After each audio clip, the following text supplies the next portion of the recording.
Buen dia. Hi, my name's Al Simon Jr. Welcome back to Single Black Man from Des Moines. A little about me: I was a dog handler in the service. I've worked in healthcare, retail, and libraries. I have taught Hapkido for over 20 years. I am currently single and retired from marriage. Right now, I'm a fledgling writer. From time to time, I'll read some of my pieces, both fiction and nonfiction. Time permitting, I'll tell some jokes that I've heard in the past. I like to keep these around 10 to 15 minutes. This is going to be part 4 of my story right away. I'll post stuff every week, so please like, share, and subscribe. These will be on YouTube, Instagram, and I think Facebook is only cutting quite a bit. I'll just give you like 5 minutes. I'm not entirely certain. If you'd like to purchase my works, I have some things at Smashwords, or you can email me at al_simon@hotmail.com, and I can send you a complete list and prices of all my works. If you order from me, it'll be a little bit cheaper than Smashwords. However, I only use PayPal for payment. If you need more flexibility, then go through Smashwords. That being said, let me tell you a story. Again, this is part 4 of Right of Way. Dolph had cameras facing the front of the class prior to the injury. His gym was large enough that he could stage exhibitions and have enough room for up to 50 people. The exhibitions were mainly to recruit students, so it wasn't important for him to make any money from a large assemblage. He made money taping not only exhibitions, but for students' testings as well. There were 3 main cameras: center, right, and stage left. Other than a rehearsal of a technique, there was no need to restage something. His first video was pretty much of a teaser: the basic exercises, the speed drills, and the first 3 techniques. The following month, he put out a series of defending against a grab. After that, a new video every month with a different theme. With each launch of a new video, the local martial art community lit with a buzz. McNamara, along with other local instructors, shrugged and in public had little to nothing to say about the videos. However, all mentioned that not only have their students talked to them about the content, some had copies. And although they couldn't ban their students from buying Dolph's product, privately they bristled among each other. Quote, "We could all start making videos of our own," unquote, Ernest Trees offered. He taught a strict Japanese martial art called Goju-Ryu.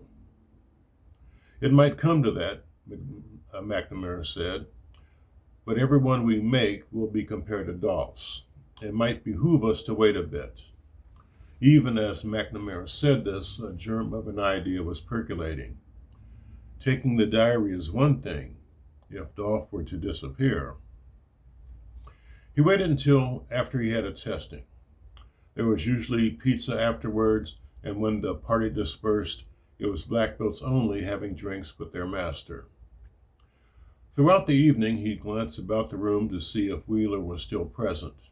As a rule, he didn't recognize another school's belt, and for students to wear a black belt, they would have to earn it from him. He didn't concede Wheeler wearing a black belt, but given the proficiency and the leadership he assumed in class, McNamara allowed him to wear a brown belt as opposed to a beginner's white belt.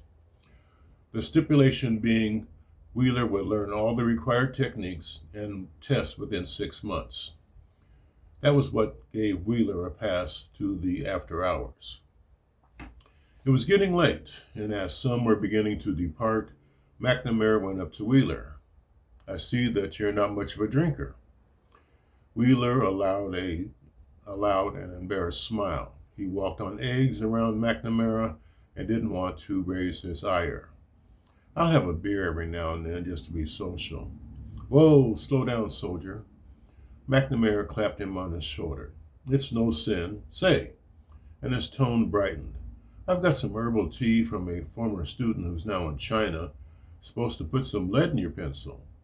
Would you like me to brew you some?" As they headed back to his office, McNamara waved off any stragglers, adding, "This is just between me and Marcus." Marcus? This was the first time McNamara had ever used his first name. A burgeoning pride began to swell inside of him, and being offered some tea just for him, maybe the tide is turning in his favor. Maybe he'd see that black belt. McNamara had him sit in one of the plush leather chairs that were in front of his desk. When he handed Wheeler the steaming mug, he said, "I hear it's kind of bitter, so I put some honey in it.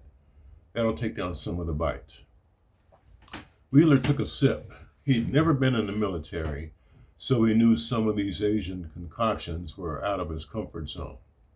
Despite that, he doubted he'd say anything. "It tastes medicinal. I'm sure it's good for me." Probably better than the hooch everyone out there was drinking. Wheeler emitted a polite laugh. McNamara wasn't sure how long it took for the potion to take effect, so he observed the lad carefully as they made small talk. It was about 20 minutes when he noticed Wheeler's eyelids becoming heavier. "Are you all right?" "It's all right," Wheeler slurred. A moment later, he slumped in his chair. McNamara rose and walked to the other side of his desk.